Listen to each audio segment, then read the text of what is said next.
जय भीम। जय भीम आर्मी। साथियों,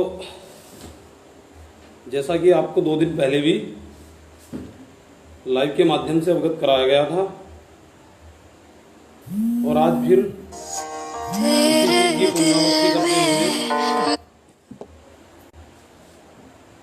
पुनरावृत्ति करते हुए आज फिर माननीय प्रदेश अध्यक्ष जी से वह भी मेरी वार्ता हुई और वार्ता के बाद अभी जैसा उन्होंने आदेश किया कि जो लाइव के माध्यम से सूचना डालनी है,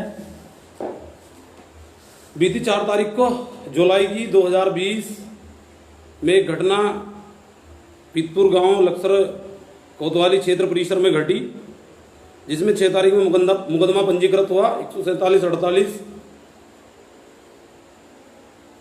504-506 में।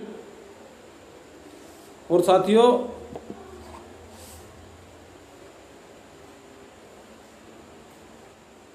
माननीय श्री क्षेत्राधिकारी राजन सिंह सीओ द्वारा अभी तक अभियुक्तों की गिरफ्तारी न किए जाने के संबंध में भीम आर्मी भारत एकता मिशन के द्वारा एक ज्ञापन के माध्यम से अवगत कराया गया था कि अगर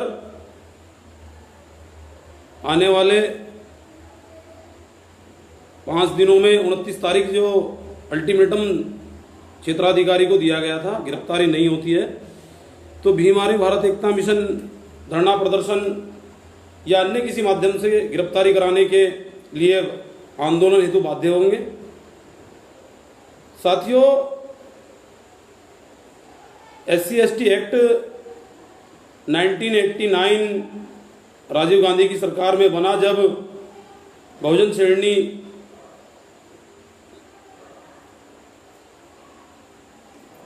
फूलन देवी के साथ कुछ ठाकुरों ने बलात्कार की अमानवीय घटना को अंजाम दिया और उन्होंने 22 ठाकुरों को एक साथ बदले की भावना से खत्म कर दिया। तब लगा कि इस देश में अगर SC/ST के लोगों के साथ इस तरह का भेदभाव और अत्याचार होता रहेगा तो ये लोग ऐसी घटनाओं को अंजाम देंगे। तो इस अत्याचार के निवारण के लिए ये एक्ट राजीव गांधी सरकार में बनाया गया और जब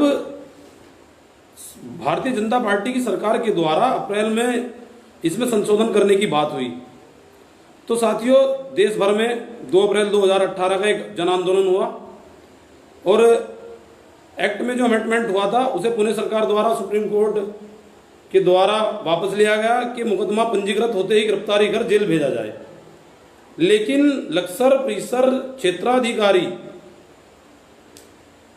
मुकदमा पंजीकृत होने के 20 दिन बाद तक भी मौन साधना में है और विपक्षी को सत्ता का संरक्षण है और जिन लोगों पर मुकदमे दर्ज हुए थे उन लोगों को तो गिरफ्तार नहीं किया गया है।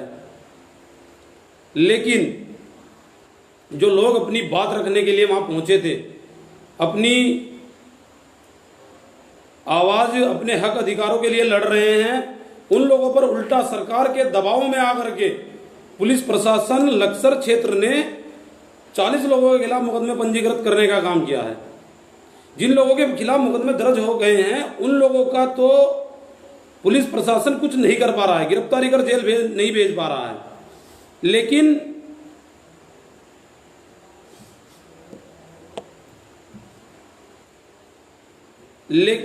जो लोग अपने अधिकारों के लिए लड़ रहे हैं, अपनी आवाज को बुलंद करने का काम कर रहे हैं, उन लोगों के खिलाफ मुकदमे दर्ज कर रही है सरकार।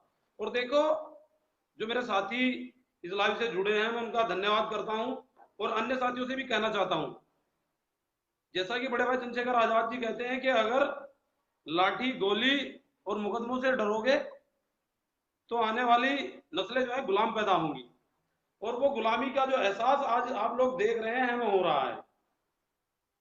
अगर हम लोग आज डर करके घर में बैठ जाते हैं, छिप जाते हैं, मुकदमे चाहे सरकार कितने भी लगा ले, का काम नहीं करेंगे तो वही स्थिति जो मनुवादी सरकारें चाहती है वो पुनः लागू होगी। लेकिन आप लोगों ने जो संगठन को सराहा है, त्याग से, बलिदान से, समर्पण से, पढ़े लिखे युवा और क्रांतिकारी लोगों ने संगठन को इस स्तर तक पहुंचाया है, उन लोगों का बार बार धन्यवाद करते हैं। और ऐसे लोग समाज में जो कर गुजरने की कुछ इच्छा रखते हैं, ऐसे लोगों की जरूरत थी। और आज भी आप देख रहे हैं सब कुछ हमारे विपक्ष में होते हुए समाज का क्रांतिकारी युवा लड़ रहा है सरकार से। हमारी लड़ाई किसी व्यक्ति विशेष से नहीं है। सरकार के दबाव में आकर के प्रशासन काम ना करे, ये हमारी अपील है। और अगर हमारी उस उप जिलाधिकारी के माध्यम से जो ज्ञापन सौंपा गया है उसे नाकामी न समझे, कमजोरी ना समझे, मुकदमे चाहे जितने पंजीकृत हो, हम लोग डरने वाले नहीं है। बड़े भाई कमल सिंह वालिया जी 9 महीने की जेल काट करके आए हैं समाज के लिए। बड़े भाई चंद्रशेखर आजाद जी ने अनेकों बार दिल्ली की जेल में रहे हैं, सहारनपुर की जेलें काटी है।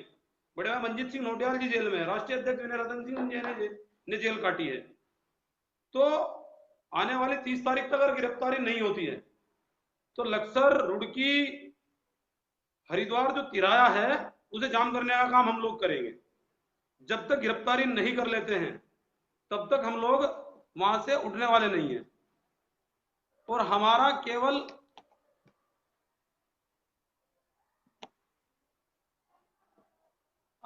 एक ही मकसद है, दोषी की गिरफ्तारी कर जेल भेजा जाए। हमारा किसी से कोई जाति दुश्मनी नहीं है। हम लोग अपनी आवाज को बुलंद करने के लिए लड़ रहे हैं। हमारा किसी से कोई ऐसा रिश्ता, ऐसा नाता नहीं है जिससे लोगों को दिक्कत परेशानी हो चुके। तो आप लोगों से ये निवेदन है कि 30 तारीख तक अगर राजेश गुप्ता, सोनू गुप्ता की गिरफ्तारी नहीं होती है तो आप सभी क्रांतिकारी साथी, देखो ये लड़ाई सामाजिक है, इसमें किसी को आमंत्रित नहीं किया जा सकता।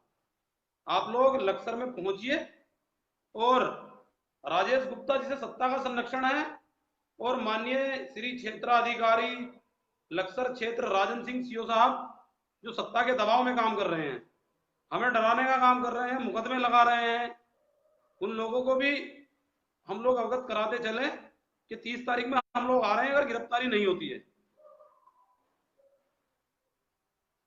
तो 30 तारीख का जो आंदोलन होगा उसका समय जो है मैं अगले लाइव के माध्यम से या अन्य किसी और माध्यम से आप लोगों को बता दूं।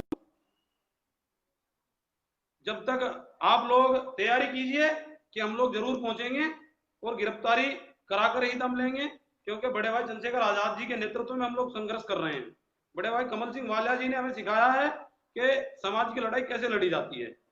तो मेरे साथियों, आप लोग देखो, किसी राजनीतिक दल पर हमारी टीका टिप्पणी करने का कोई औचित्य नहीं है, नहीं हमारा कोई ऐसा दायित्व है कि सब लोग ऐसे कामों में साथ आए।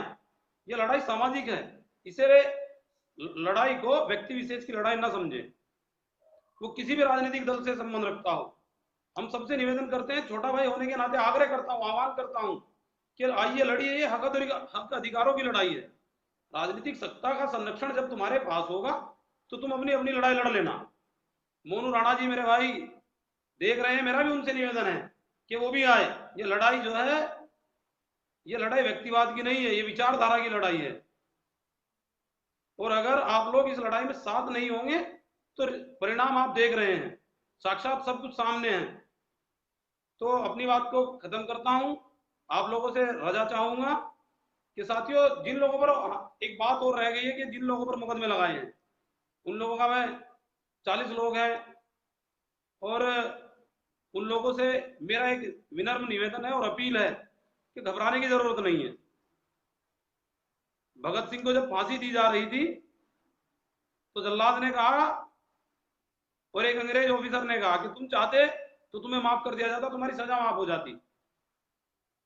तो शहीद आजम भगत सिंह ने कहा कि मैं पैदा ही मरने के लिए हुआ हूं, कि आज मैं भीख मांगकर छूट जाता लेकिन मैं फिर वही काम करता, देश के लिए लड़ता, जनता के लिए लड़ता, आजादी के लिए लड़ता, मुझे फिर फांसी दी जाती। अगर मेरे मरने से क्रांति आती है तो मैं मरने के लिए तैयार हूं, जैसा आपने चंद्रशेखर भाई के शब्दों में सुना होगा। तो डरने की कोई बात नहीं है, डरने की कोई जरूरत नहीं है। ये सरकारें आती जाती रहेंगी। प्रशासन से भी मेरा निवेदन है कि सत्ता के दबाव में काम न करें। सत्ता हमेशा किसी की नहीं रही है, सत्ता परिवर्तित होती रहती है। जनता के रक्षक और उनकी हक, अधिकारों, हितों की सुरक्षा के लिए आप लोगों ने जिम्मेदारी ली है, संविधान की रक्षा करके, संविधान को साक्षी मान करके रक्षा कीजिए इस आवाम की, जिसके लिए आप लोग इस क्षेत्र में हैं, प्रत्येक क्षेत्र में आप लोग काम कर रहे हैं। और साथियों, आप सभी से रजा चाहूंगा। जय भीम, जय भीम आर्मी। अगला संदेश बड़े भाई मैक्सिंग जी, प्रदेश अध्यक्ष जी से वार्ता करने के बाद और लक्सर क्षेत्र की जिला हरिद्वार की कार्यकारिणी से संपर्क करने के बाद आप लोगों के बीच आऊंगा दोबारा। आपका छोटा भाई, आपका बेटा, का दोस्त। जय भीम, जय भीम आर्मी, नीला सलाम।